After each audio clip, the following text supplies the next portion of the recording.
तुम्ही पण माझ्यासारख्या अध्यात्मातले असाल तर उद्या हनुमान जयंतीला हा उपाय करा, नक्की करा. घरातली उदासीनता, थकवा जाणवणं हा जो तुम्हाला प्रॉब्लेम आहे तो दूर होतो. म्हणजे कसं होतं, आपण कुठूनही आलो की लगेच थकवा जाणवणं, म्हणजे याचं कारण की आपल्याला नजर दोष झालेला असतो, त्यामुळं आपल्याला थकवा जाणवतो.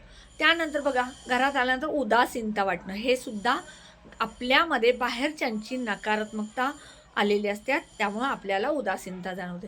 तर आपल्याला उद्या हनुमान जयंतीला काय उपाय करायचे आहे, तर बघा, खाऊची पानं म्हणजे विड्याची जी पानं, नागवेलीची पानं असतात ती 11 पानं आणायची, स्वच्छ धुवायची, पुसायची आणि सेंदूर घ्यायचं. सेंदूरमध्ये चमेलीचं तेल घालायचं आणि सेंदूर ओलं करायचं आणि रुईच्या काडीनं किंवा नागवेलीच्या काडीनं प्रत्येक पानावरती श्रीराम लिहायचं आणि ह्याची माळ बनवायची, हार बनवायचा आणि हनुमान मंदिरात हनुमानजींच्या गळ्यामध्ये घालायचा.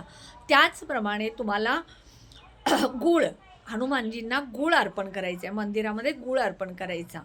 तिसरी रेमेडी, उद्यापासून उद्या आखीव वही आणायची. 100 पेजेस आणा, 200 पेजेस आणा, 400 पेजेस आणा, कितीही तुम्हाला ना, पण 2027च्या श्रीरामनवमीपर्यंत तुम्हाला त्याच्यावरती दररोज जय श्रीराम लाल पेननं लिहायचं आहे. मग हे तुम्ही किती वेळा लिहायचं? तुम्हाला जेवढ्या वेळेला शक्य होईल तेवढ्या वेळेला. 1 पान लिहा, 11 वेळा लिहा, 21 वेळा लिहा, 51 वेळा लिहा, 108 वेळा लिहा. तुम्हाला जेवढं शक्य होईल तेवढं. मग तुम्ही हे लिहिण्याचं काय टायमिंग आहे का? नाही. तुम्ही कधीही तुम्हाला वेळ मिळेल तेव्हा तुम्ही जय श्रीराम लाल पेननं त्या आखीव वहीवरती लिहायचं, असं पुढच्या वर्षी 2027च्या रामनवमीपर्यंत.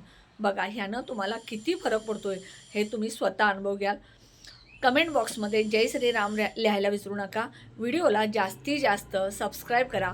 श्री स्वामी समर्थ.